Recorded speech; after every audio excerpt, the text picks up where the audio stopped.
Hello வணக்கம், இது உங்கள் சிவி ஜோன். சொல்லணும் எப்படி இருக்கீங்க? இப்போ பார்த்தீங்கன்னா விஜய், பார்வதி அண்ட் கமருதீன் சூப்பரான ஒரு முடிவு எடுக்கிறாங்க. கமருதீனே சொல்லிட்டாரு பேச வேண்டாம் அப்படி சொன்னால் அடுத்த நிமிஷமே சரி அதை பார்க்கலாம். அதுக்கு முன்னாடி பார்க்குற எல்லோரும் நம்மளோட சேனலை சப்ஸ்கிரைப் பண்ணிட்டு பாருங்கள், லைக் பண்ணுங்கள், கமெண்ட் பண்ணுங்கள், ஷேர் பண்ணுங்கள். இப்போ வாங்க அந்த வீடியோக்குள்ளே போகலாம். ஸோ கமருதீன் அண்ட் விஜய் பார்வதி இன்றைக்கி வாங்க அடி மாதிரி ஜென்மத்துக்கு வாங்கியிருக்க மாட்டாங்க. பிக் பாஸ் சேனல்லே தரமான ஒரு அடி பா. அதுவும் வந்துட்டு அந்த மைக்கை போடவே கூடாது ஒரு நாள் ஃபுல்லாக, அதாவது அந்த எபிசோடு ஃபுல்லாக போடவே கூடாது சொல்லி அவங்கள வச்சு செஞ்சுட்டேன். பாவம் ரொம்ப நொந்து போட்டாங்க. இதுக்கு மேலேயும் அந்த மைக்கை கழட்டி பேசுவாங்களான்னு கேட்டிங்கன்னா கண்டிப்பாக பண்ண மாட்டாங்க. உணர்ந்தால், அந்த குற்ற உணர்ச்சியை உணர்ந்தால் கண்டிப்பாக பேச மாட்டாங்க. இல்லைனா கஷ்டம், ரொம்ப கஷ்டம். இது வரைக்கும் இவங்க என்ன தான் சம்பாதிச்சாலும் கண்டிப்பாக வந்துட்டு ஒரு விஷயம் சொன்னார் பாருங்க, நீங்கள் வந்து மக்களை துண்டிக்க நினச்சா மக்கள் உங்களை துண்டிச்சிருவாங்கன்னு. அதுதான் நடக்கும். அவங்களே என்ன வேணாலும் எடுத்துருவாங்க முடிவு, புரியுதுங்களா? இப்போதைக்கு அவங்களுடைய கேமு, அவங்களுடைய விஷயங்கள் எல்லாமே அவங்க கையில் தான் இருக்குது.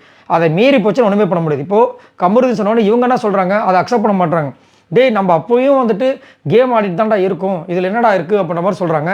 இல்லை இதை வந்து நான் வந்து ரெண்டு பேர் மேலேயும் தப்பு இருக்குது, அதே மாதிரி நம்ம இப்போதைக்கு பேச வேணாம் போது, டே இது வாரம் நடக்கிறதாண்டா, நீ வந்து முதல் பேச மாட்டேன் அப்புறம் திரும்ப வந்துட்டு பேசுவேன், இப்படி எனக்கு ஒன்று முடிவு பண்ணிவிடு, ஃபினாலே வரைக்கும் கூட பேசக்கூடாதுன்னு, அதன்படி நம்ம நடந்துருவோன்ற மாதிரி ஒரு இது விஷயம் சொல்கிறாங்க. அவர் யோசிச்சுட்டு சரி எனக்கு கொஞ்சம் டைம் கொடு அப்படின்ற மாதிரி சொல்கிறாரு.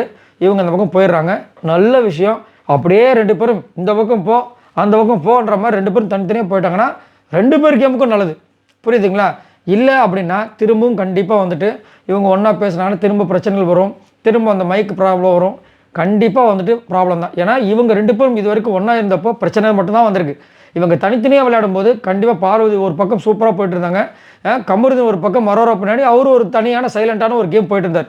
அதேமாதிரி சைலண்ட்டாக ஆரம்பித்த விஷயங்களும் பார்த்தீங்கன்னா அரோரா கடை இருக்கும்போது தான் விஜய் பார்வதி குடும்பம் ஒரு ரூடான ஒரு பர்சனாக தான் இருந்தார். அதுக்கப்புறம் அவருடைய விஷயங்களை மாற ஆரம்பிச்சிது. ஸோ ரெண்டு பேருக்குமே இது வந்துட்டு ஒரு நல்ல ஒரு விஷயம். இவர் முடிவு பண்ணிட்டார், ஆனால் இவங்க தான் வந்துட்டு இது பண்ணிட்டு இருக்காங்க. திரும்ப வந்து அவர் டைம் கூட சொல்லியிருக்காரு. அதே மாதிரி இந்த வாரம் போகட்டும், இந்த வாரம் போகிறத வச்சு நம்ம பேசிக்கலான்றாரு. நான் என்ன சொல்கிறேன்னா ரெண்டு பேரும் வந்துட்டு தனித்தனியாக போகிறது பெஸ்ட்டுன்றதான் நம்மளோட கருத்து. நிறைய பேரும் அதை தான் எதிர்பார்ப்பாங்க. பார்க்கலாம் என்ன நடக்குதுன்னு. இதை பற்றி உங்களோட கருத்துக்களை சொல்லுங்கள். பாய் நண்பர்களே.